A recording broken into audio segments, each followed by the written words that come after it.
Welcome, golf fans, pursuers of knowledge and the almighty dollar. This is your golf guru bringing you the 123rd edition of the U.S. Open, and this is my Milli-Makers pick show, where we're going to go into deep dive analysis on the player field. Going to give you my top 30 player pool that I'm looking at for the Milli-Maker. Also give you my top 10 picks out of that field, so kind of slim it down a bit for you. And I've got some updates on some new information that I forgot to cover yesterday in the preview show. And with all that said, first and foremost, thank you for stopping by. And let's talk about the giveaway that I've got going on. I am randomly going to be giving away $100 each to 5 lucky winners. And all you need to do is hit that subscribe button if you're not a subscriber and tell me who do you think is going to win this US Open. And last but not least, if you do me the honor, click that like button. So again, to summarize, randomly giving away $100 to 5 random people. And how you get in this drawing is by being a subscriber and also tell me who you think is going to win the US Open. If you've already done this once, no need to do it again. You are in the drawing. I'm going to put all these entries in probably sometime late tonight or tomorrow morning, and then announce the winner on my Before the Lock show tomorrow. And again, this is the hopes that we can get to 2,000 subscribers, few hundred away, and I appreciate you guys checking me out, especially if it's the first time you are. All right, so one thing I forgot to touch upon, of course, I told you I had a futures bet on Max Homa, but wasn't as excited, again, not knowing and didn't do a whole lot of analysis on LACC that it was not going to be POA greens. But I did remember part of the reason why I did this, of course, was Max Homa back in 2013 during the Pac-12 championship set the course record shooting a 61. Now, there is some things that you need to note, that they were playing some up tees, so the yardage definitely was not as long, and also the rough was nowhere near what it is. So, finding your ball or playing out of the rough was not as hard. But I wanted to provide that little piece of information, so if you are kind of hinging on playing Max or not, then maybe that's something that will skew you to maybe put him in a lineup or two. And I believe that guy standing right there is Mr. Doug Gim, right behind him, playing for the University of Washington. So another thing that I really didn't mention, I said there was large fairways here, but they are pretty significantly large. And so there's a couple things that have changed my mind on maybe the way I want to at least go build some of my lineups. And on average, the fairway width on all these holes, if you take them as a total, is 45 yards wide, which I'd say standard would be somewhere around 25 to 30 yards, so definitely wide. This hole 18, I think they said something like 80 yards wide. I mean, it's ridiculous. It looks a lot like if you're playing St. Andrews or like a links course, as I was kind of discussing yesterday. So a lot of fairway to hit, but you need to hit it, because if you're in the rough, it's going to make it very difficult to hit the green, and at least even if you do, to be able to put some check and stop that ball. But I wanted to kind of add that a little more on the preview side. And then the other thing, if you listen to Cam Smith's presser yesterday, because I've heard some mixed comments on the rough. Of course, Bermuda is always very difficult, typically to get the ball. But what Cam was stating, at least he played, I think, like 7, 8 holes, something like that he mentioned, was that the rough maybe is not as penal as some of the people are making out to be. It's really all dependent. There's areas that you can get a very good lie, and there's areas that the ball will sit down. It seems like around the greens. And some of those, like the banks or the traps, is where some of the very gnarly lie is. But maybe off the fairways, what he was stating is not so bad. But then if you listen also to JT yesterday, he was saying in his practice round that, if anybody went in the rough, that it took, a couple people to actually locate this thing. So you got to kind of make your judgment call on that. I would probably err to the side that in the fairway area that you probably will, have some lies that are not as bad if you get in the rough, and then you probably will have some that are not. So again, I'd probably go with Cam on that side. So with all that said, I actually created a recent form model with a little more aggressive, looking more aggressively at players than maybe the way I was doing it yesterday. And I'm probably going to build some lineups with more of the aggressive side, and then more of, if this is going to be just a pure out grind it, shoot, try to shoot 1 to 5 under. Where this model, I'd say, is more focused that this could actually be 10 under to 15 under, a little more like an Aaron Hills that we saw in the past. And so with that said, what did I change in the model, just so you know? Again, no filters turned on. This is looking at the last 24 rounds of golf these guys played, or the last 6 tournaments, however you would like to view it.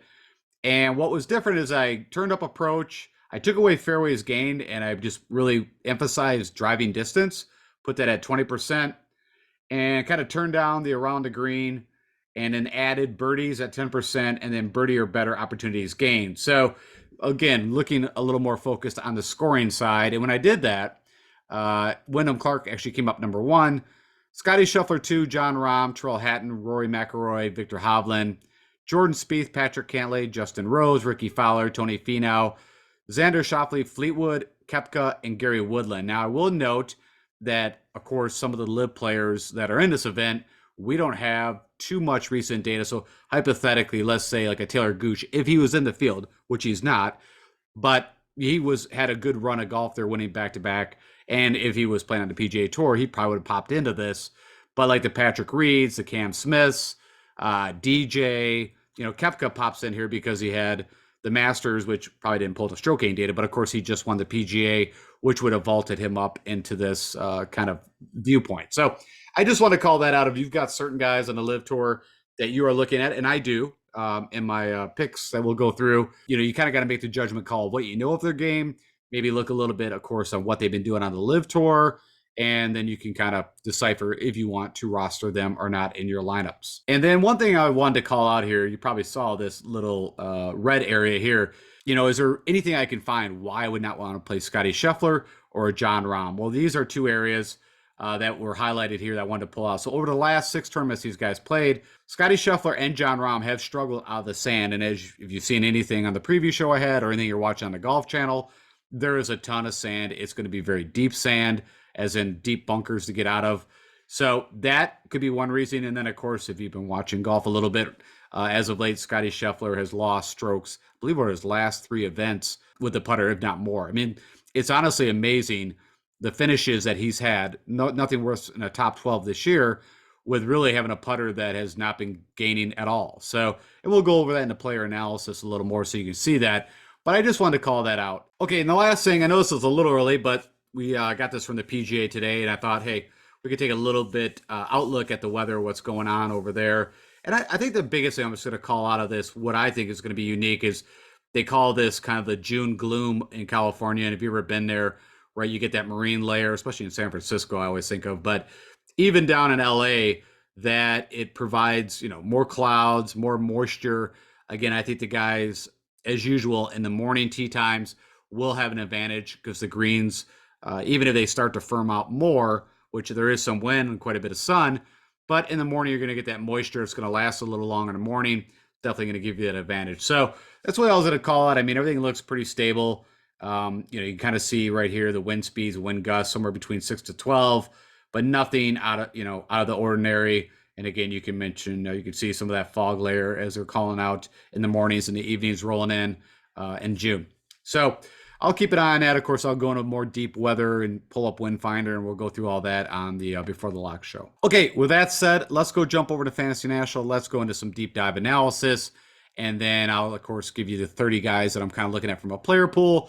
And then you can see here, as I typically will do for the majors, I'll pop in my 10 picks and summarize that for you. Okay, so I've hopped over into fantasynational.com. And as always, if you're putting any kind of money on golf and want to do more deep dive analysis, this is the tool that you need to go out and get. You can do it for a month. You can do it for a year. I highly recommend it. I've been using it for quite a while. That is my plug. And now moving on, we're going to be looking at the Draftkings pricing. Of course, you can use these guys for FanDuel or whatever format that you want, just the price will be a little different. And as always, I'm going to be looking at the last 24 rounds or 6 tournaments of data. That, again, keeps it kind of on the fresh side and more on the recent form. Again, I always believe that these guys do go ups and downs, and I always kind of want to keep an eye more towards not what have they done over the past year or two, but what have these guys been up to lately. I've got no filters turned on, and I have already done a ton of analysis on this, going through things like fairways in reg, greens in reg, different, how these guys do on different types of grass from a putting perspective. But what I'm showing you here, I call this kind of the mini model dashboard. And why I like this is it gives you just a ton of information. Of course, you can see salary right now, projected ownership, which is very early on. So I wouldn't worry too much about that. Cuts made. And then I've got these 2 mini models, and all of the weighting is set exactly the same because when I pull in a second one, it's got to make it so not one's higher than the other. They're all at 20% weighted. And what do we got here? We got ball striking, approach, driving distance. Then this is short game, which you can see adds in around the green and putting. Sand saves. You got those long par threes that are almost at 300 yards, a couple of those. We got the proximity of 200 out, which I believe is going to be a key stroke indicator. And again, what's proximity to the pin? If you're hitting an approach shot to the green, how often do you get it within, close to the pin? Is pretty much the simplest way to look at it. I'm also looking at the 175 to 200 yard approach proximity, and then 75 to 100, because I also start thinking, as I mentioned in the preview show, that there's probably going to be quite a few shots again on some of these holes due to distance that they're going to have less than 100 yards, maybe on the 623 par 5 or some of the longer par 4s. There's a possibility, especially if you get in the rough. I feel like that's going to come up quite a bit. And then I mentioned yesterday, there's some very, very large greens here. And the more I start thinking about it, is I also want to understand guys that have been doing well. So I think there's going to be a lot of putts outside of 25 feet. So I also wanted to call that out. Last but not least, over here, you got recent results, how these guys done over their past 5 tournaments. And then tournament history would be pulling in all the different U.S. Opens at the different courses, which, you could, I think, has maybe a slight bit of weight, but of course, it's not looking at this exact course for these guys. Okay, so with all that said, as I mentioned, I've got 30 players identified that I'm looking to use in my player pool for the Milli-Maker. I want to state that again. These picks and everything are specific for the Milli-Maker. Now, when I go the top 10 picks, that'll be the picks that I would use kind of in a head-to-head game, cash game. Let's do this. I want to get this back to filtering by salary. So right out the bat, of course, you've got, I'd say, the top 3 most expensive players, again, in the Milli-Maker for DFS. Of course, Scotty's at 11-4, your number 1 player in the world. You got the number 2 player in the world at 11-1. And then you got Brooks Koepka at 10-8, of course, who almost won the Masters, came in second, and then just recently won the last major, the PGA, and has, 4 majors now. And when you look at, I believe it's just the U.S. Open, they had this stat on the Golf Channel. It's not in a comparison on, how he shoots under par. He leads in every category when it comes to the U.S. Open over the past 5 years. So, again, that's historical, and you got to do what you want with that. But we all know Brooks Koepka is a major hunter, and if he's healthy, we got to kind of watch out. Now, you're going to notice I don't have any of these guys highlighted, and I'll talk about why in a moment. So let's walk through them each real quick. So Scotty Scheffler, of course, just exemplary ball striking. They actually had, it's not going to show up here. I'm trying to remember. I guess it'd be the Memorial. So they were showing that he gained, I think, 20 strokes on the field. Like, it was the highest stroke gain total without actually winning a tournament. I guess the simplest way to put it. Yeah, right here, tee to green, gained 20 strokes. Sorry, that was right in front of my face. And if you look at anybody else that's ever even got close to that number, they've won the events by 5 strokes, 8 strokes. It was like setting a record to gain that many strokes tee to green. But of course, when you lose that many with the putter, that's probably going to happen. But amazing, again, as I mentioned, no worse, again, than a 12th place finish all year. And you could see, he's had some issues with the putter. And at best case, the most he gained was at the Waste Management, which he won, and that is Bermuda greens. But the problem is that he's losing both of these on bent greens. And it starts to get to a point, if you really look at his last 5 tournaments, if you play the game of golf, putting is so much about confidence. And as you see through the bag, he's got uber confidence. But something about when he's putting that putter in his hand, as of late, he's lost confidence to be doing this bad. Now, if he, on the first few holes he plays, and he drains a 20-footer and then drains another 15-footer, watch out. Because I think that's a lot what's going on with Scotty. I mean, you're going to hear the guys like, oh, he closed the face or he pushed it. I mean, yeah, they could sit there and try to analyze a putting stroke, but honestly, I think a lot of it just comes down to Scotty's confidence. So where I'm going with all that is I'm going to be in the Milli-Maker fading these top 3 guys. And I'm not telling you not to play them. What I'm telling you is my strategy is that I've got a lot of guys that are lower that I'm trying to build maybe more of an equal balance lineup, I guess is a simple way to put it, for this event. I think because it is T60 and ties that get through, I do believe that if you get 6-6 through in this tournament, that you're going to have a good chance, definitely of cashing, but even being up there in the higher cash area. So there's my thought process. Now, again, if we take a look at Jon Rahm, you can see, as I mentioned, struggling out of the sand. That is it. Of course, he's got 4 wins on the year. Not the greatest PGA Championship, which there is, at Oak Hill. I think there is some similarities. I think it was a par 70 also. I think I had 2 par 5s, but I had the high rough. I had the bent greens. I'm not saying it's an identical course, but I'm saying, you could kind of make some leverage on that. And then, of course, the RBC Heritage, which that was kind of an odd one, right? I remember he had a struggle on Thursday. He just came off the win at the Masters, and any other player probably would have just skipped that event. But, I give him a lot of credit that he made the cut and then really turned it on the weekend, again, going off memory. And so good for him that he showed. And like I said, no problems there. But again, I'm trying to figure out how to build a more balanced build, and I'm going to try not to take one of these guys. Now, depending on how many lineups I do, maybe I will lead off. And if I did pick one, just so you know, it'd be Scotty. I'd be putting in as my one. And then Brooks Koepka, again, this is a lot on the ownership thing. I think so many people just expect Brooks to go out and win this thing. And maybe, for what we've seen, if you look at his live record, I think even if I remember correctly, it wasn't that great. But again, his regular PGA Tour events typically were not that great. He just really, really, really gets up, practices, and focuses like no other for the majors. Also, he doesn't typically allow things to get him rattled. I mean, he can stay pretty even keel. But again, I really have no knocks against these guys. Of course, Scotty would be the putter. Rahm, maybe just a little bit of, recent form, not the greatest. His, short game. And then let me go click on Rahm, because I did mention I wanted to show you. This will probably be the other thing, of course, on bent greens at the Memorial, which is, really shocking, right, on what he's done at that course. Really should have won back-to-back, but lost over 5 strokes with the putter against the field. Was, neutral around the green. But you can see around the green has been a little bit of a chink in his armor. And the putter over the last 4 events hasn't been the greatest, except for the Mexico Open on those, past palms, kind of slower greens. So again, you can but again, also you could state, hey, he just won the Masters, which is on very fast bent greens. So you can kind of use whatever stats and situations. And for me, it's more of just trying to get more of a unique build. And I think if I skip these 3, it's going to give me a unique build. And all these 3 could win this thing. Don't take this the wrong way. It's just the decision I'm making from a build perspective. So then where it goes down to where I'm kind of interested is Patrick Cantlay. And the reason why Patrick Cantlay is I believe people are going to freak out what happened at the Memorial. Again, someone that's had just an amazing history at that course. And if we go look, this was the outlier, and which is very rare, is that Patrick Cantlay doesn't gain strokes with the putter on bent greens. That's actually his best surface. You see by far. I think I went into that on the preview show for the Memorial quite extensively of what he's done at the BMW, which is bent greens, typically the BMW Championship, the FedEx Cup event. But I mean, typically it's not the putter. Everything else is off the tee.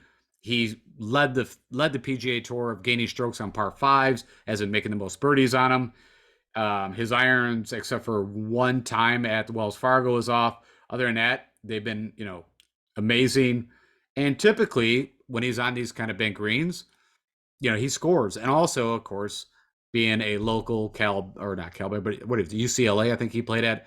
Being a local, I'm also kind of pivoting to that. I mean, kind of some of my things I'm interested in is some of the Europeans, because of the course, Australians, and of course the California guys. Not because of the POA, but just they've had access at times to this course and have played it a bit here or there, is what my understanding is. So that is that.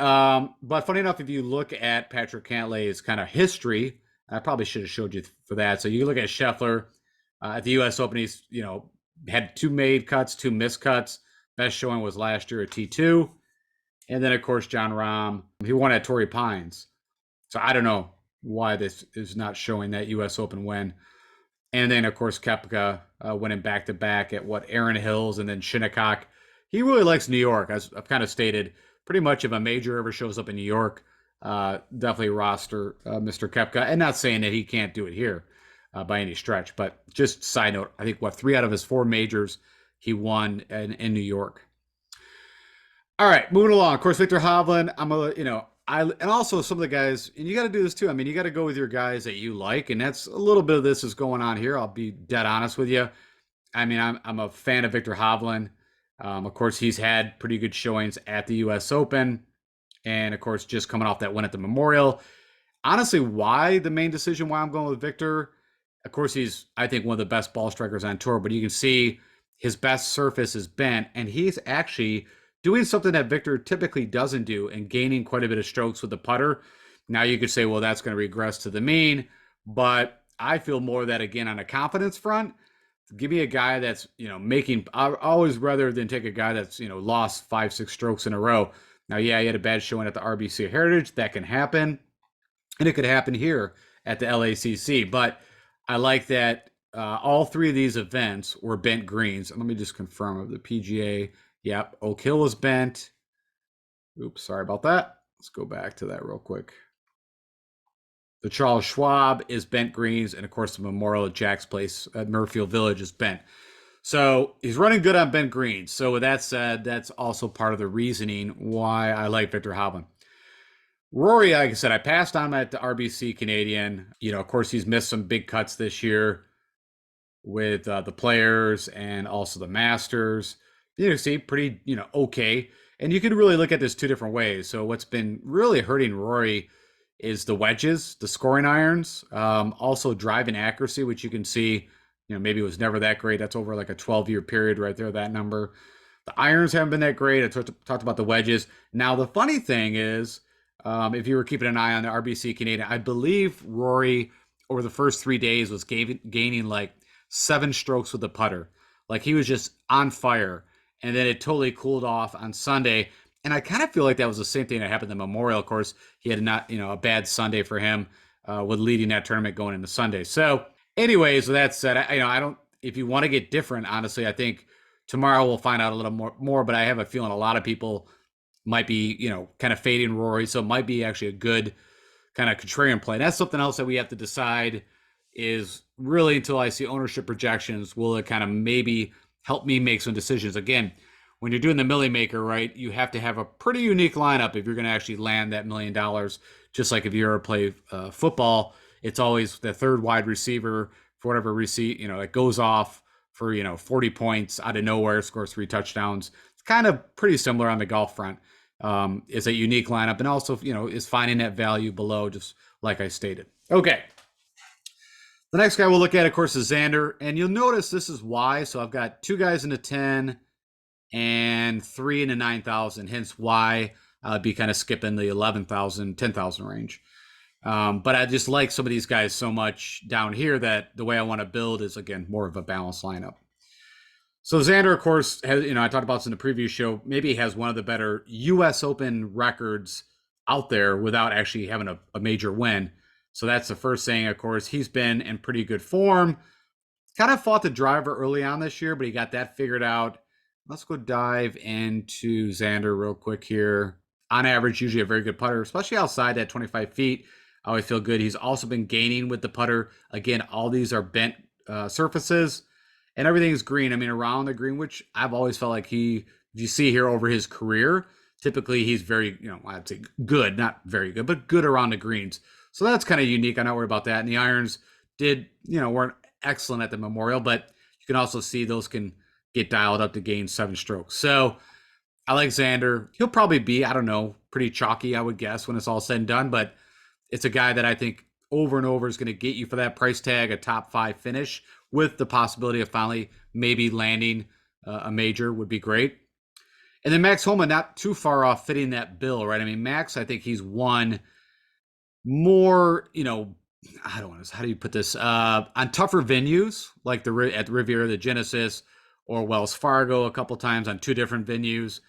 But Max, as we all, well, honestly, we all know, but he hasn't done so well in majors, but it's starting to seem like get a little better. Hence, you can see his U.S. Open kind of history is not that great. Again, he's had pretty good showings at the Schwab, Wells Fargo. I'll be truthful with you. From a stroke gain analysis, Max has not been doing that great. And a lot of it's been the driver that's actually been setting up Max for, not the greatest. And of course, I mentioned where, typically if he's on POA, we're very excited. I mean, very unique that he gains on average about a half stroke against the field. But he's been putting has not been the problem. And we'll see that right here. Again, all bent greens on these 3 tournaments. and he's gained 4 strokes, 4 strokes, 3 strokes. What's been hurting him, as I mentioned, is the driver, which, I think what's been going on, what I've been seeing is he's been, he has that like little slight fade as a lot of the guys do. He's putting it down the left edge of the fairway and it's not coming back, or it's actually he's turning it and hooking it. I actually, just watched a bit of him at the range while they were showing the coverage on Golf Channel. And it was funny. I mean, that had just been a quinky dink, but that's all he was working on with his driver. And so I think he's trying to get that dialed in. Of course, you can say at Wells Fargo, he gained 3 strokes on the field, but the last 2 events has been a sore spot. And really what he's been deadly with is his irons, as you can see here, and especially within like that 100, 125 range. So he needs to get back to that and just, put balls. But also, again, I think we have some room for dispersion, if you want to say, where, these fairways, as I mentioned, are pretty wide open. So I am going to stay with the Max. Of course, I told you I have a futures bet on him and all that stuff. Morikawa is a couple things. I put this in a preview show because I forgot to mention, of course, he withdrew, I think he was 4 under going into Sunday. It killed me on my showdown finale because I actually played him, which I haven't been playing him a lot, but I really was thinking, Colin was kind of coming in his own. But you can see, an elite ball striker, but where I was going with all that is he withdrew the back spasms. That's what was stated. We don't really know, was it a back injury? Was it a pull? But he's there. He's practicing. If it's back spasms, no biggie. That's something you get over pretty quick.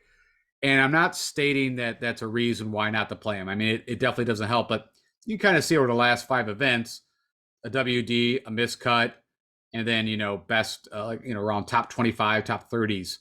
And then if we look at his history, he did have a T5 last year, miscut a T35. So where I'm slack is I just don't feel like Colin's short game, when I say that, as around the green and putting, has just been kind of horrific. And for that reason alone, I wouldn't play Matt, or I wouldn't play Colin. And you kind of see that the putter, he's been trying all kinds of different grips. And I think he maybe even implemented, I know Justin Thomas did, but maybe he Aim Point Express. I don't know. I don't remember if he put that in or not, but you can see, as usual, the irons have been pretty solid. When he's hitting the fade, I have watched him also, like Max, get the 2-way miss going, but I'm not worried about him hitting fairways and greens. I'm worried about if he doesn't hit the green or trying to make putts. And then again, with the back thing, just kind of already pushed me over the edge. Jordan Spieth, again, been playing amazing golf, good ball striking. I mean, actually, there's a lot of reasons, but you can look at a lot of the iron play has actually been pretty not good over the last 6 tournaments. Even though he does find a way, right? The guy finds a way to make pars. You can't argue with that. One of the best, if not the best, scramblers. But you can see his U.S. Open history has not been good, but I think over the last year or so, or 2 years, his ball striking has really improved, but he still can get wayward. Typically, it feels like he'll hit that one shot that just, kills him. I think the RBC where you put one in the water, coming down there with, a chance to win. I mean, that's just kind of what Jordan's been doing. So for me, also, he actually, let me go look at his putting real quick. For quite a while there, yeah, okay. So he did pick up the putting here in this little run on Bermuda.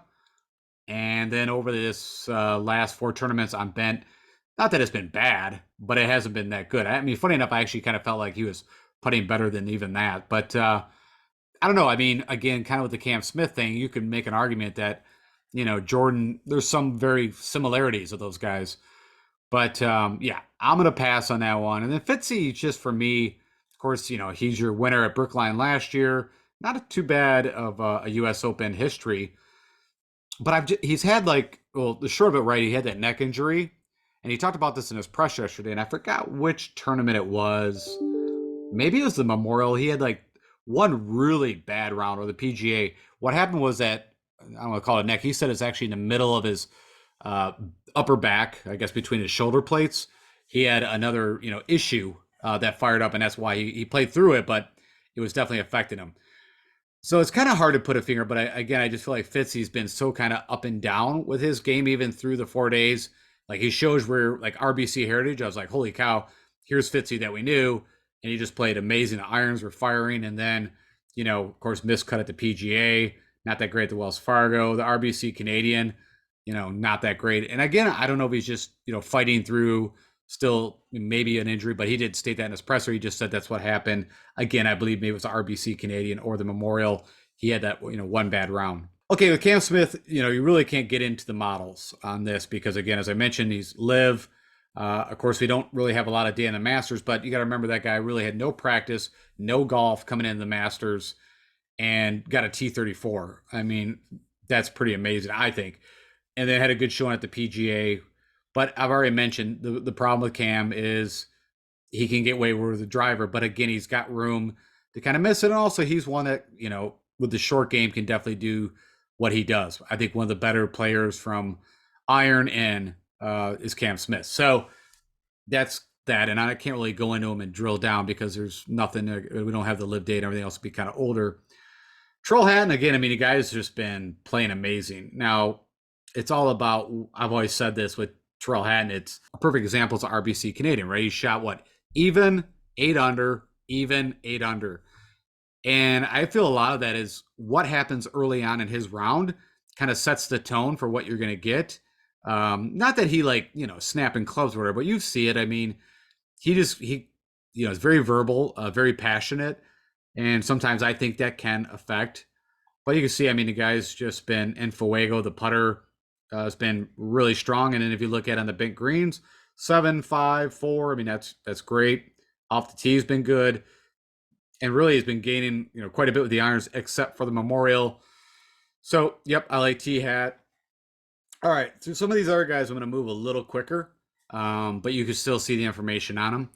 Tony Finau, just, I have no issues, been playing great. Of course, he's got a couple, I actually has a back-to-back, but I mean, he's had quite a few wins. Outdueled Rahm at the Mexico Open. You can see as of late, not so good. We'll go look at him real fast because I want to see what happened, what's going on with that putter. I think it's been, yeah. So that's what happened is that for the last 3 tournaments on the bent greens fast, he's been losing tons of strokes. You see at the PGA, he made the cut, struggled on the ball striking. So that's enough with me. And like I said, I'm not too excited about Tony, but you can kind of see he's been Jekyll and Hyde. Honestly, if you go on this model, miscut, a 5th, miscut, a T8, miscut, technically he should have a top 10. So you could work off that. But I'm going to pass on Tony. JT, I purely just want to bet him. I mentioned the highest odds I've seen Justin Thomas in a long, long time. I don't remember ever, honestly, where he's 50-1 in the markets. You might even get a bigger number than that. I bet him 50-1. All purely that, if somehow that putter finally wakes up, you can see he's been really bad form, especially for JT. It's been a bad year. I mean, I'm trying to remember the last time that he was in contention. It's been a while. But you can see here, he's got, a couple top 10s in the past. The guy's still an elite talent. I think he's just been really hard on himself with the putting. You can see it's always been kind of a problem, but I feel like lately, he gained at the Genesis on Poa. He gained almost 5 strokes, but of course, lost on the ball striking side. The players, we were all looking for him to have a good showing again. Of course, one was a couple years back, but lost 5 strokes on Bermuda. You could say at the Wells Fargo, I guess, was probably his best showing with ball striking and putting. Okay, so funny enough, I'm actually going to go to Hideki, and this is, I don't know if it's galaxy brain, but a little bit of it is just what an amazing ball striker he is. Also, the price tag at 8,600, I feel, is a good value. You can see that he's been, I don't know, pretty solid form. Of course, he was dealing with also the back injury, whatever. I think it was neck, if I remember right. Of course, he had a 4th last year at Brookline. So had pretty good showings here. And I just always, when I think of fast bent greens, and maybe because I was so shocked when he won the Masters, when I see those opportunities where you need the amazing ball striking, really good around the green, and you combine that, then that gives me Hideki. Now, the one thing that Hideki has been struggling with, and I'm hoping he's figured it out by now, is the driver, because he was sitting there like mad scientist over the last few events I've heard on the range, trying out different shafts. I don't know about the heads, but definitely different shafts, maybe different lofts. You can also see he's gained with the putter, which is crazy. The last, let's see, 1, 2, 3. Like when I'm at the Masters, I don't know, but he gained 6 strokes. So I can't state. We'll just put he's gained with the putter the last 5 out of 6. Lost quite a bit at the PGA, which if he could have putted, watch out. And I think that was a lot of it. I mean, he burnt a lot of edges, but you can see off the tee would be the one thing you could say, which could get him a bit. But again, we have wider fairways. Used to be very accurate. I always kind of thought of him off the tee like a Sun JM. You could pretty much just guarantee that thing was going to be right in the middle. So hopefully that would be the only thing that makes me a little nervous. Shane Lowry, I just feel like even though some of the stats have been pretty good, let's go take a look at him real fast for you. It's got some distance, pretty accurate off the tee. Over his career, has gained a little on bent. But yeah, the putter has just been the cause. It's not been the ball striking. And around the green, typically, he's pretty good. But yeah, for the price tag, what is he at? 8,500. Again, I'd rather go with a Hideki. So, but you see, I don't know. For that price tag, it's okay form, I guess you could say. Has not had a good record here, of course. He's a major winner at Portrush for the Open. So, it is what it is. Sun JM, of course, I've been out on him too, and he's kind of had some Jekyll or Hyde moments, right? I mean, good showing at the RBC, Wells Fargo. I've always said I feel like Sun JM puts his best on Bermuda. Let me go verify that. Let's just take a look, see how accurate. Yeah, okay, so he gains the most. Bent would actually be his worst surface, still gaining, but would be his worst surface out of there. The putter's kind of been up and down. The irons is what freaked me out. I've never seen him lose how bad he was hitting his irons during the Charles Schwab and the PGA. And then off the tee, funny enough, which I didn't get to watch a lot of them at the Memorial, was he had some issues off the tee, which is usually very, very rare. But again, I don't know. I've been kind of off him, and I guess I'm just gonna stick with that. DJ, funny enough, I bet him too. And again, just I think I got him at 30 to 1, 35 to 1, something like that. So it was more of a bet, but I'm not going to play him in DFS. I looked even over on the Live stuff. He did have a win, right? I don't know, a few tournaments ago on Live, but not so good on these last two showings. We've seen him in the majors, but of course, he has won a U.S. Open. He's had some good finishes, hence why I bet him. But I think I'm going to pass on the DFS side. But 8,300, it's hard to pass up. I mean, of course, you've been playing fantasy golf for a while. It was always DJ up there in the 10,000 range, right? He was in the top 5, but the game has fallen back quite a bit, at least in my perception here recently. I'm a huge Sam Burns fan. If we were on Bermuda, maybe I would plug him in. But again, he's just had some rough goes. I tried to play him at the RBC Canadian. He missed the cut by a stroke. Let's go take a look at old Burnsy boy. But I finally kind of just had to pull the plug for a little bit. Wait till, I don't know, there's certain events where I'll probably be excited to play him again. But of course, of the last 5 events, he's missed 3 cuts, but did have a showing at the Memorial and Schwab. Yeah, the putter hasn't been doing what he typically off the tee has been bothering him. I don't know. It's been a kind of a struggle from the word go this year. And I mean, I guess he's a big hunter, not too far off from what I was talking about with Cam Smith. I guess he took quite a bit of time off and had quite a bit of rust in the game when he came back this year. But I'm going to pass. Jason Day, I actually am very interested to play. I do like the Aussie angles. I think I'm going to see where that ownership comes in. I think a lot of people are worried.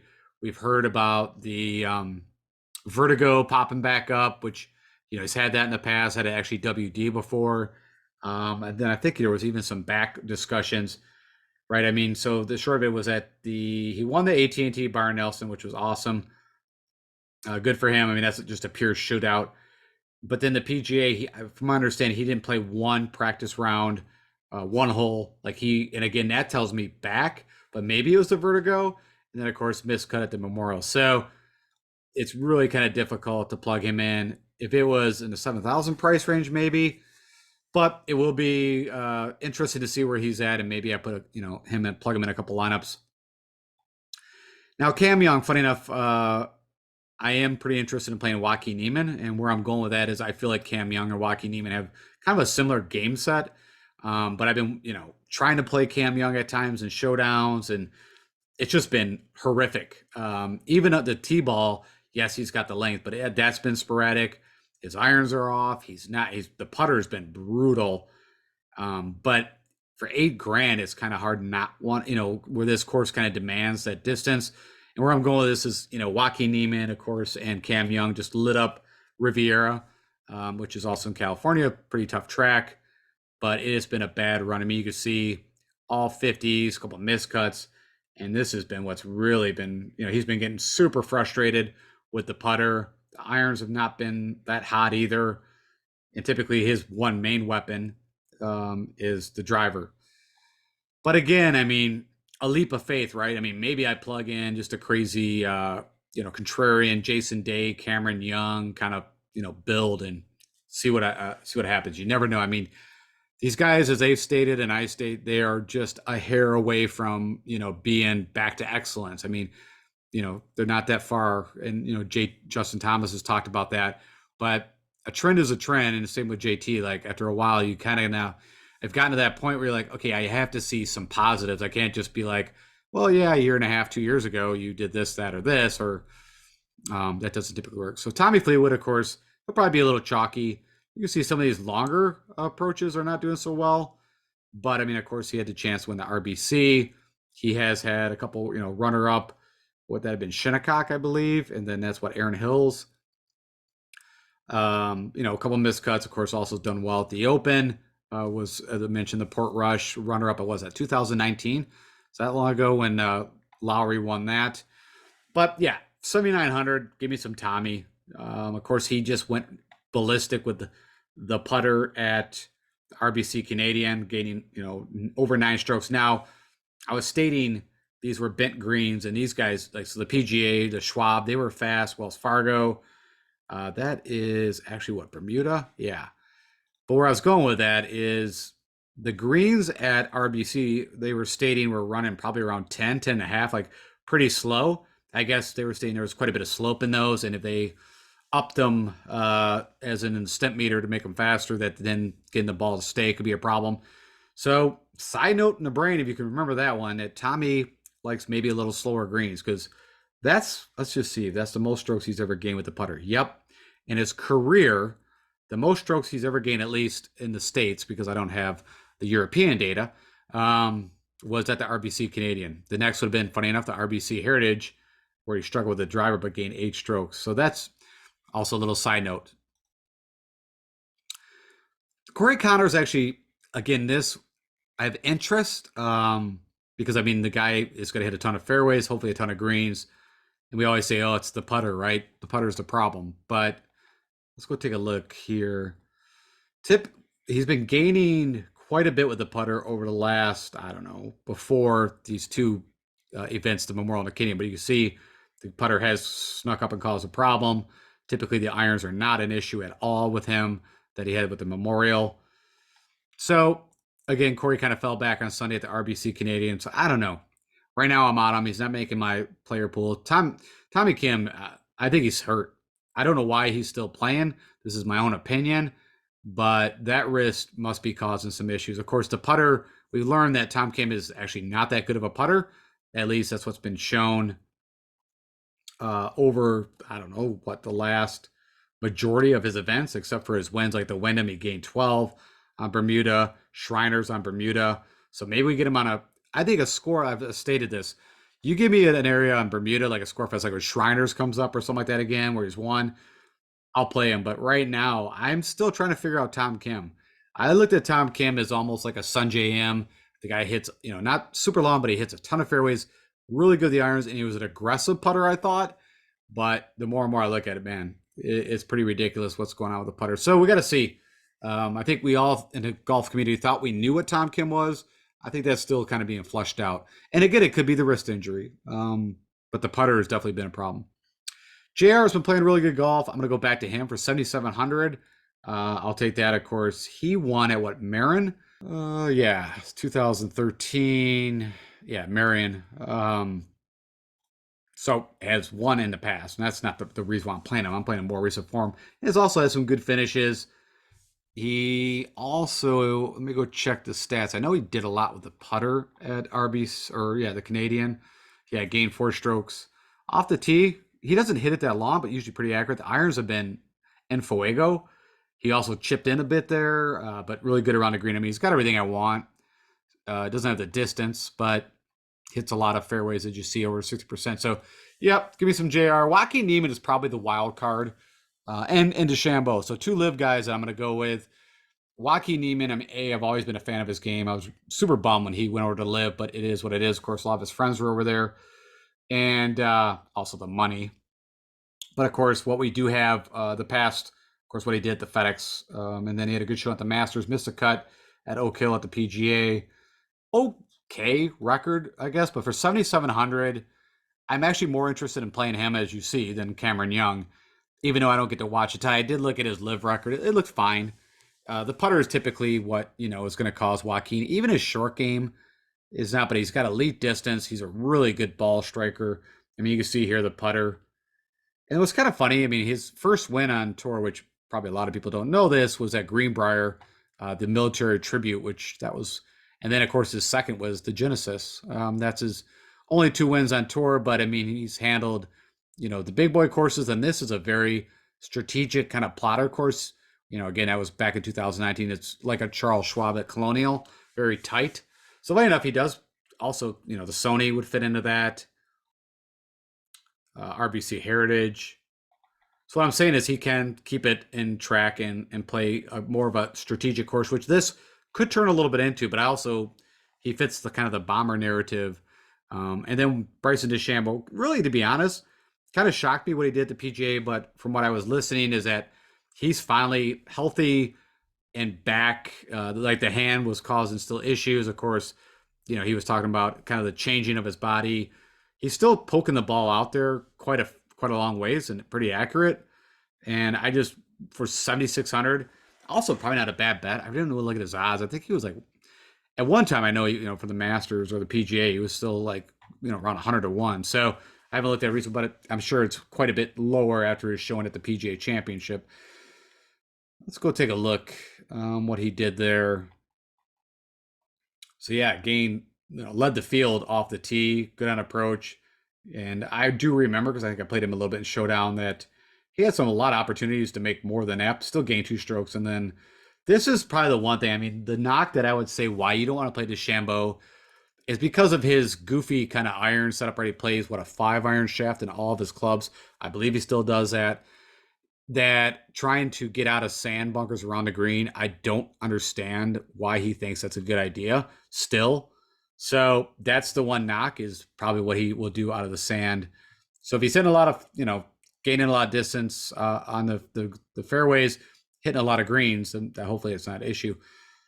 Sahith, I just, you kind of see his form's been a little bit of a bad run, but a lot of it's been, we're playing courses that you get penalized if you're not in the fairway, which this looks like it's going to be the same way. And you can see the driver has been the issue. And so with that, I'm going to pass, even though, again, you can make arguments that I said you got more wider open fairways. So I don't know. But for that price tag, I'm kind of going with the guys.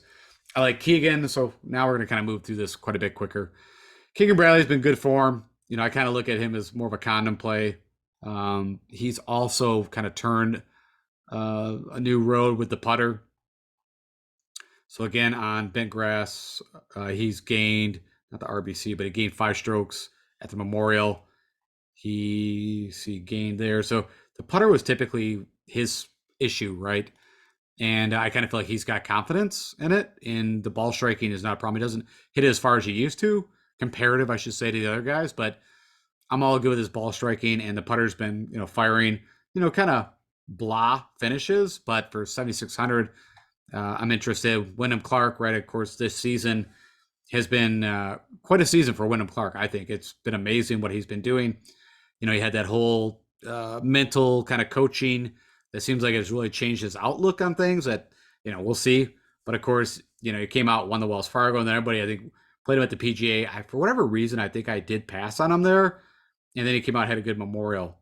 Yeah, I'm trying to remember that's correct. Neither here or there, it doesn't matter. That everything looks pretty good. And for 7,500, Wyndham Clark used to be a guy that I pigeonholed him to good off the tee, terrible of the irons, and could putt on POA. And you can still see, I mean, funny enough, those POA things still comes up. But what's really changed is, you can kind of see back here, the irons were in quite a disarray. And then all of a sudden, his irons just have been on just a crazy clip. And with a driver, he's always, hit it longer. You can see here or there, he's going to maybe miss some fairways. And also the putter has really come along. So, with all that, again, 7,500. Adam Scott, again, more on the Australian kind of play, of course. Nope, he's never won a U.S. Open, and his best showing was 2015 at 4th. 7th and 9th. I was just curious about that. But right, it kind of switched here where, Adam's irons were amazing and the putter stunk. And now the putter's been working and the irons have been a bit off. That's the knock on him right now. He's also been usually very good on long par threes. I always keep that in my brain from just watching what he's done. The irons have kind of come back a little bit, right? He had this little stink fest here, but the putter's been crazy, and some of that has been on bent. So yeah, I'm interested in playing Adam for 7,500. Funny enough, guys, I'm jumping on the Ricky Fowler thing, which you typically know I usually pass. But I like what he's been doing with the putter, everything on the bent. And the guy's been ball striking, no issues there. He's also mentioned he's played this course after the Reno like 4 or 5 times, I think he stated. Of course, just, maybe some kind of celebrity things or whatever. So he is familiar with the course, maybe not in this exact setup, as he mentioned, but I like Ricky. I'm going to jump on some of that. Let me go see what Ricky's been doing with the putter, because that was the issue. He kind of got the ball striking all figured out. So it's kind of been a little bit Jekyll and Hyde with the putter. Had some good showings early on in the year on Bermuda. Lost a little tiny bit. We'll just say neutral pretty much at the Memorial. Gained a safety. We'll say neutral at the Charles Schwab. Last good showing with the putter, again, was on Bermuda. So maybe Ricky is, funny enough, it shows over the last rolling 12 months that bent's his favorite surface, but not what has been showing on the courses. Patrick Reed, another live guy that I'm going to plug in. I need a grinder. Also was pretty shocked what he did at the Masters and the PGA. I actually do believe I bet him too. I forgot what it was at now. But I think he's, again, looking more like the Cam Smith kind of plays. Need guys that can grind it out. Also, typically the driver can get him in problems or trouble. Last when we were get to watch him quite a bit, but this has got some room. So 60%, that's not terrible. Bent is his best putting surface for the last 12 that we had. The recent data, of course, he's got the PGA, the Masters. We don't have stroke gain. Trying to see what else here. Yeah, nothing really else. I mean, to go back. But I'm going to play some Patrick Reed, looking for the guys with the great sand game, short game, putter. Putter for a while. Let me go look at that. Before he left for the live, his around the green and putter kind of went south. Yeah, you can see the miscuts here. It's kind of Jekyll and Hyde. There was a real kind of stink. There was around the green again. He was losing, but yeah. Anyways, I'm fine with that. All right, I'm gonna kind of move a little bit faster. Taylor Moore, no, thank you. Has shown up here or there. Abe Answer, I think I tried to play him at, I forgot where it was. Maybe it was the PGA. That did not work out so well. Alex Noren, nope. Mr. Supercut, crazy practice swing guy. I told you Taylor Montgomery I did bet. And he is someone that, maybe, but because the guy's just got such a ridiculous putter and short game. And then again, with the wider fairways, again, he can get a little wide, but the irons are so bad at times. I am going to play Siwoo Kim. Not long off the tee. I don't have any problems with that, but hits a ton of fairways. But he's just been playing really solid golf. Again, gained quite a bit. Had a chance to win at the Memorial. So he must have gained quite a bit. No, he didn't. Wow. That's shocking. So he ball strike the crap out of it to end up with a fourth and actually lost almost a stroke on the field. Last time he's gained was at the Byron Nelson, but he also, like I say, it was kind of back and forth with that kind of like Adam Scott putter, like, the longer putter. So it seemed like he gained kind of confidence with that. What did he win? The Sony beginning of the year. So he does have a win under this year. So no problem. Nick Taylor, I don't know. I don't know. That was such an emotional win. I'm sure he had to do a bunch of kind of media stuff. So on that note, I'm going to say no. Killer Keith, I tweeted out, like, I actually played him in Showdown. I forgot which day it was at the RBC Canadian, I think it was. And he literally drove the ball next to the green. It's a par 5 and 2. And it took him 5 shots from literally like 10 feet to get down. It was just, now the rough was bad. I get it. But he literally shanked it off like the hosel. And then he blew it away to the other side. It was just ridiculous. So with that alone, I can't play Killer Keith. I'm going to skip on Victor Perez, your DP World Tour guy. I wonder if he's trying to get temporary status, or did he get temporary status here? I don't remember now. I don't think so. Seamus Power actually, kind of showed up for these kind of events, the AT&T Wells Fargo, but not the game that I'm looking for.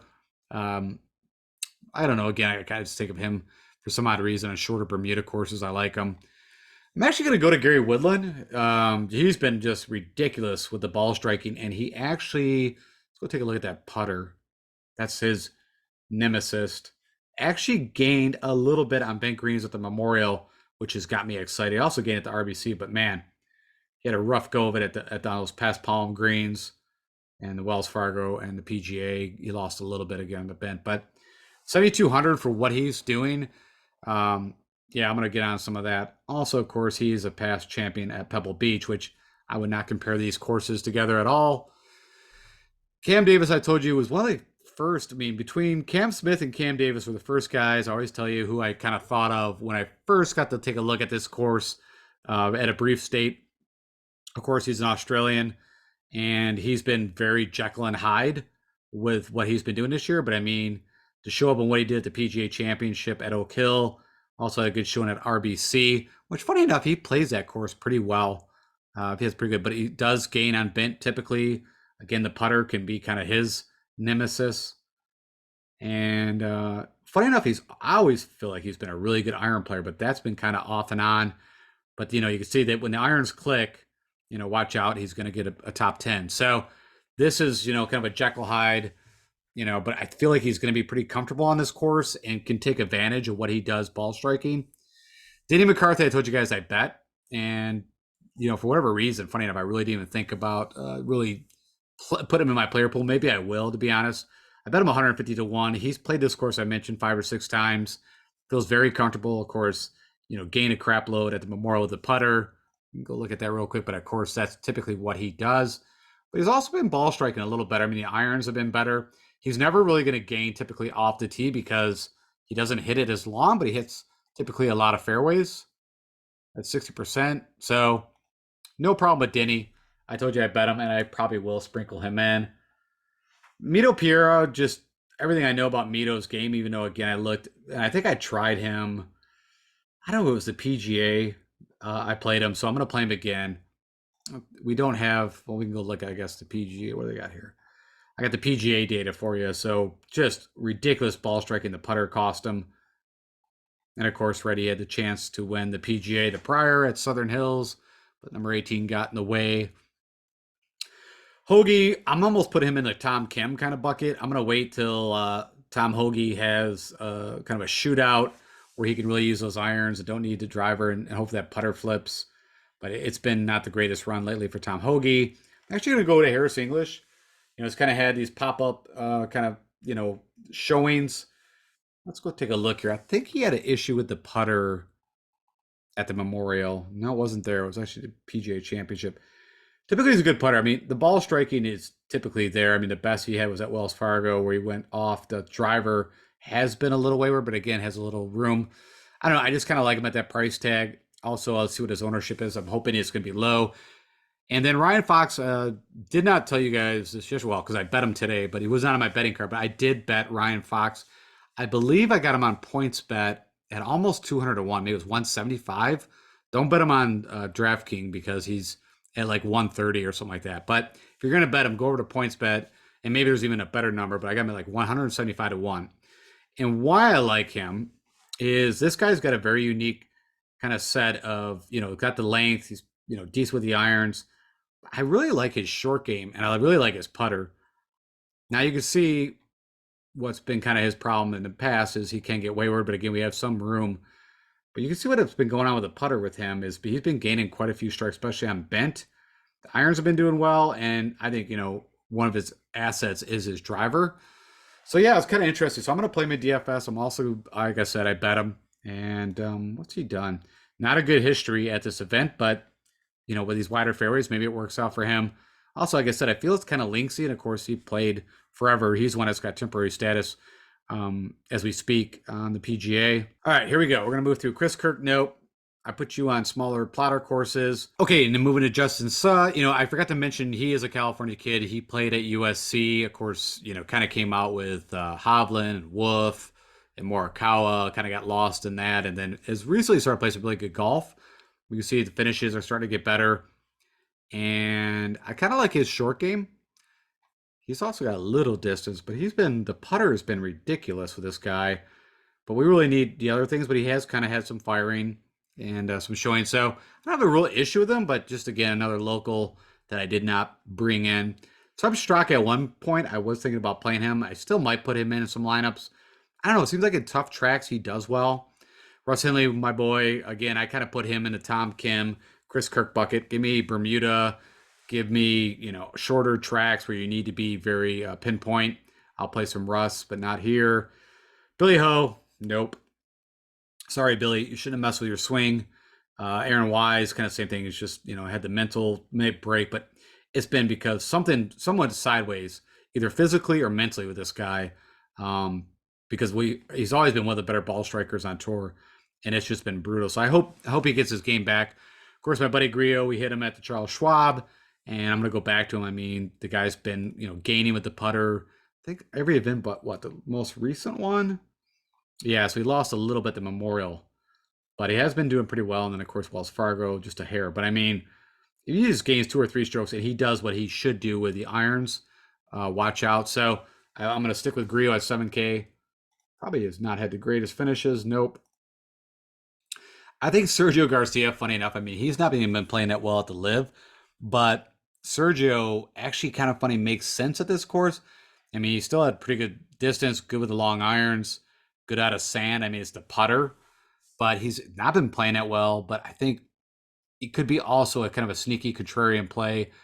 I mean, if you have him and he's less than 5% owned, I think it might be something interesting. So where I'm saying is I might, when I see what ownership looks like, put him in as kind of a change up. Eric Cole, nope. I put you in the plotter course again with the Chris Kirks and the Henleys. Luke Liss, I thought about it. Of course, he gained quite a bit. I mean, think, did he? I think he still lost with the putter here, but it wasn't so bad. Yeah, it was only 3 strokes, but he gained 8 with the irons. But I mean, this guy, of course, got his first win on tour at Torrey Pines. What was that now? Was that a year ago? Year and a half ago? I guess it was 2022. Because that's kind of starts off the 2022 season. But nope, I can't do it. I don't know. I kind of want to, as you can hear my voice, but around the green, sand saves, and the putter is so bad. I'm actually going to go to Austin Eckroat, which didn't think I'd be saying this maybe a couple months ago, but a guy's been playing, elite golf. He's actually been gaining with the putter. It's got distance, been really good with the irons, and it's been gaining with the putter, last 5 out of 6. So I'm interested in that. So I'm going to play some of that. Occasionally kind of falling off a little bit. I'm out of that. If you want to play another Aussie, Minwoo Lee, but I think I tipped my toe in there, right after the Players or something like that, and it was miscut. So I've not figured him out yet. Of course, he's got length. I don't know. Again, could be a good contrarian play because there's some things that if you're looking, so of course he's got the length off the tee, but he's wild. And the irons have been quite a bit of stink. It's so crazy that you could lose that much with the irons. And it couldn't have been that bad the first few days because, he was going in tied for the lead or something like that on Sunday. But man, he went nuts with the putter. That would have been Bermuda.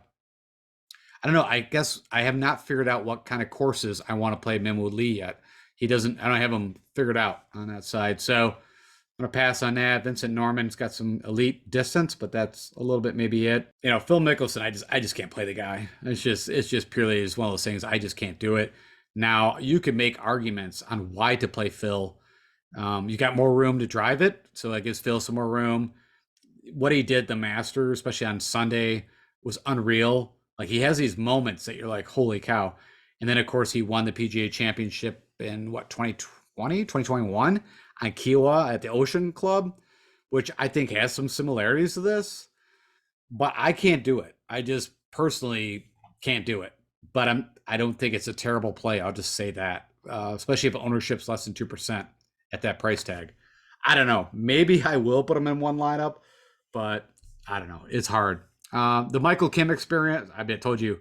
So I did play him. I think I picked it for the RBC, but he ended up at 43rd. But I mean, the guy has been playing. It's kind of had that resurrection of his career here, and but I've had a hard time figuring out also him at times.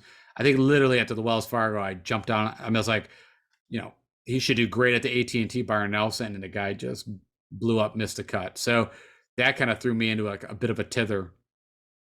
But I think he's a good play at 6,900. No problem there. Kuchar, funny enough, I mean, I think I talked about it, has been leading around the greens and sand saves and should hit a lot of fairways. The putter hasn't been the greatest. Let's go take a look at Cooch real fast. I'm not interested, but I just for you guys, if you're thinking about it. So the Memorial really struggle, but still gain there. Off the tee, I'm not worried about that, right? I mean, he's still gonna hit a lot of fairways. Hits it almost 300. Putter's been kind of on and off. I don't know. It's kind of an interesting one because, like I said, how well he's been doing around the greens, and typically he'll figure his way out on par. Carson Young, no, I can't do it. Like I said, I also like him. He seems like he can make a lot of birdies, but also can make a lot of bogeys. Jordan Smith, I'm going to pass. Streelman had that little bit of surgence here, but no. Hayden Buckley, no. Brian Harmon. Should show you also what these guys have done in the past. So funny enough, Hayden Buckley, he does seem like he shows up at tough tracks. Had a T14 here last year. We'll take one quick look at Hayden Buckley. He's also, I think he must have had a bad wrist injury because he's always got that tape on his wrist. Wow. Around the green is brutal. The putter is kind of up and down, but ball striking's, I don't know. That is crazy that he's that bad around the green. So I don't know. I think that's kind of an interesting one. If you're down at that range, maybe. I'm actually gonna go to Rogers again. Graduated from Stanford. I've went over nauseum if you've been with me for a while. Of course, I've been trying to hit this guy to win, and we've come close at times. He also, what was the tournament that he was leading and then just fell apart on Sunday? It was not that long ago. Maybe it was, I guess maybe the Valero. It doesn't matter. But yeah, he's one of the better ball strikers. The putter has been doing well around the green. I mean, that's just what's interesting. Let's go look at. So I've always thought of him as a good iron player, but maybe I'm wrong. But I mean, he's had some good iron showings. I think it's because he can just go off one day and just go nuts. Actually, Taylor Pendrith, I'm kind of interested in, and maybe a little bit of this is because I know he did the Rocket Mortgage on bent greens and also from 100 yards out. Of course, he's got the distance. Can get a little wayward off the tee. The irons are his bugaboo, but put him on bent greens, and I just feel like he's comfortable with those. So that's kind of the reason why I'm looking to play a little Taylor Pendrith. All of the ownership's really low right now, but we'll have to check that out. And the 1 year 2021 he played at a T23, so that would have been, what was that, Wingfoot? Oh no, that would have been, I'm sorry, at Rahman, right? Let me see this just a second. US Open. Well, now it's telling me something totally different. That's 2020. That would be Wingfoot. Let's see here. Hold on a second here. Yeah, funny. It pulls up only. Something must be going on Fantasy National with the tournament history, because I've seen a couple issues with it. Adam Hadwin, nope, he got tackled. He probably can't swing, so I'm gonna say no. Just kidding. He's not hurt. There's no problem, but not the game. Again, I like him on more strategic plotter courses, which even that doesn't seem to work out. I'm gonna go back to Schenk. The guy's been a ball striking ninja. I like his recent form, even though, funny enough, I like him typically putting on Bermuda, but this was actually bent. Both of these that he's done his damage on, gaining 4 and 5 strokes. So yeah, I'll play some Adam for sure. Probably not even a bad top 10 bet. I didn't even look into that, but that might be an idea. Thomas Peters, a good condom play at 6,800. I mean, also got elite distance, and seems like he plays pretty tough courses pretty well. Like I'm still learning a little bit about Thomas Peters' game as he's come over here, and also is just kind of waiting for him to go to the Live Tour. As his buddy, now I'm blanking for whatever reason, I played at University of Illinois with him, that made the jump over there. Neither here or there. But I am interested in playing some Thomas Peters. All right, I'm going to kind of fly through the rest of these. Kurt Kitayama, kind of an interesting right one at API, very tough track. Also showed at the PGA. I think I talked about this. That's interesting. The guy plays tough fields, tough tracks well. You know what? I'm going to highlight him. He's going to go in my player pool. I kind of glazed over him. Svensson, I think he's still hurt. Something's going on there. Something's not right. Some people are high on Morocco. I'm going to pass. Of course, he had that win over on the DP World Tour in Italy, which, from my understanding, Italy, that's kind of more of a strategic plotter course.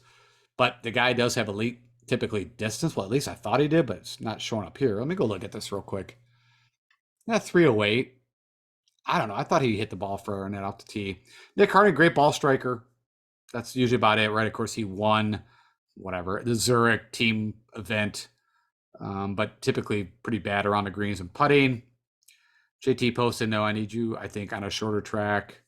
Stallings actually has got some distance and can show up here or there, but it's been kind of a bad run. Of course, Mackenzie Hughes actually came out with a pretty decent Thursday there at the RBC, struggled on Friday. I've always stated he's kind of a cheap Cam Smith, but I don't know. I'm not thinking about pass. My buddy, good to see my buddy Sebastian Munoz, but he hasn't been playing that good at golf from what I've seen in the little bit that we've got to see him, and then even on the Live Tour. Funny enough, I actually bet. I'll just put a side note. Lucas Herbert, again, another Australian that he's got distance, but it gets wayward. But he's also got a really good short game. I think he's going to be comfortable with this course. So I'm going to highlight him too. I apologize, I'm at a few people, but I think he's a good play down here at 6,700. Sam Stevens, get you. I think we can get you to the weekend, and kind of interested in him. He just seems like he kind of grinds it out. Padre Harrington, remember, also did well. Been doing, let's see here. So let's take a look. Good showing up Valero. Made the cut at the PGA Championship. Of course, with Phil at Kiowa, also at the Ocean Club. What, the third or fourth? So I mean, could be kind of an interesting at 1%. Roman Lask, nope. I just don't know enough about this guy. I'll be honest. He plays almost all his golf on the DP World Tour. Davis Thompson, no. Thirsty Lawrence, no, thank you.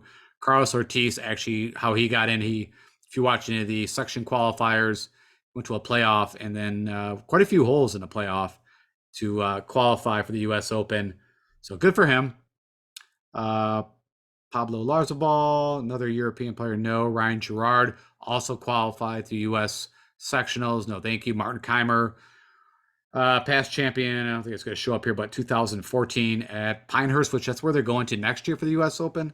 Side note, but even his Live Tour stuff's been bad. Ryan Armour, no. Then we got some of the Asians that qualified. Stewie Sink, I'll tell you guys, I wasn't even going to tell you this, but I'm going to let you know right now. I bet him. I think on points bet it was 1,000-1. It was some ridiculous number. And of course, he, almost won his whatever the maiden event for his senior championship tour. And the guy still got pop, and he's still got a lot of desire. I mean, of course, he had a couple wins. What was that, the 2021 season? Let's go take a look at this real quick. It is such a hope and a prayer. Of course, he also won. What was it at here? Maybe I'm off on that, but of course, yeah, he won the RBC Heritage and the Fortinet, and then I thought, yeah, the Open, right, with Tom Watson. He outdueled or just beat. Everybody was bummed. I was bummed, and that was so long ago. But he is a major winner. I don't know. It was also he's had a couple wins in California, so it is. I am not telling you to play him. I'm not telling you to bet him. I'm just confessing that I bet him at, and again, it was like 1,000-1, whatever it was. Just, and again, of course, it was a dollar or so. It was a pretty cheap bet I put on him. Dylan Wu actually had highlighted. I was thinking about maybe playing him, but that, again, it was getting a little out of hand. But again, I don't think it's a bad play down here. If I was going to be down and below 6,500, and as I mentioned, I'm going to do a lot more balanced build. So I don't think I've got any guys below here for you. These are all amateurs or qualified through the sectionals. If it was European or Asia, or of course through the States sectionals. And not saying that we could have another Michael Block. That could definitely happen, that one of these guys can make the weekend. Like this Michael Thorborson. He's got quite a bit of game. We've seen this Pot Guider quite a bit. Of course, Preston Summerhays, who comes from the Tony Finau's teacher. What, Boyd Summerhays, is that his first name? Yeah, but I'm not playing any of those guys. But if they crack, if maybe you got the inside scoop that I don't even know on one of those guys that really should do good. And then I think even was it Sargent? Is he in the field? who, played the Masters. Everybody was all over that guy, and that went south. And I remember I told everybody, nope, you want to play Sam Bennett. Yeah, Gordon Sargent, which, yeah, hits the ball a billion miles, which could be something interesting, but I just don't know. There's nothing else I can go off of the guy. So I guess, if you want to take a super duper flyer, funny enough, 1.1%. So some guys are going to try that little experiment again. So good luck with that. All right, let me summarize the player pool here for you, and then I'll talk to you about my top 10 picks out of these guys. Who am I most excited to play? All right, so let's go through this real fast. I've got 32 now in my player pool, so I might have to slim that back down, but that's what I've got right now for the Milli-Maker. We got Patrick Cantlay, Victor Hovland, Xander, Homa, Cam Smith, Terrell Hatton, Hideki Matsuyama, Tommy Fleetwood, JR, Justin Rose, Joaquin Niemann, Bryson DeChambeau, Keegan Bradley, Wyndham Clark, Adam Scott, Ricky Fowler, Patrick Reed, Siwoo Kim, Gary Woodland, Cam Davis, Mito Pereira, Harris English, Ryan Fox, Emiliano Grillo, Austin Eckroat, Michael Kim, Patrick Rogers, Taylor Pendrith, Adam Schenk, Thomas Peters, Kurt Kitayama, who just got added, and Lucas Herbert. I think those are the two guys I added, and Sam Stevens. So I got quite a few guys now in the 6,000 range. So for your cheapy plays. All right, we'll hop up. Let's wrap this thing up and get you guys out of here. Okay, so for my top 10 picks to summarize, these will be the guys that I played the most out of that player pool we just went through. Xander, Mr. Hovland. We got Max Homa, of course, not on the POA, but we mentioned about what he's done on this course. Again, under total different conditions. But a lot of these are my guys, so I'm sticking with them. Matsuyama is probably a little unique for me. I don't typically play him, but I like all his skill sets. And I feel like his game's been trending back. And I also like the price tag. Of course, Cam Smith, I feel like his game is just getting better and better. And I've mentioned one of the first, him and Cam Davis. So the Cams I like here. Tommy Fleetwood been in great form. I'll tell you right now, for some odd reason, I have a bad feeling. Let me go back one to Tommy. Tommy's been in great form, but for some reason, I just have a feeling that he's going to miss the cut here. I don't know if it's because of maybe the letdown of what happened at the RBC, but something in my gut, the Spidey senses are telling me that Tommy Fleetwood would be the guy that's going to burn some of my lineups, but I'm still playing him. Terrell Hatton been playing real great. Joaquin Niemann, again, it's probably the one that I think there's a lot of upside, but could be, again, miscut. Cantlay, looking for him to regain the putter form on the bent greens. And last but not least, Mr. Adam Scott, who's been playing real good golf. Just keep those irons firing and the putter keep doing what it's doing. So that's the top 10 guys that I will play the most. That will be in that player pool, just for your own info. And with that said, that's it. That's the pick show for the Milli-Maker. I hope that helps you with your DFS lineups and also some other bet ideas, possibly, if you're into that.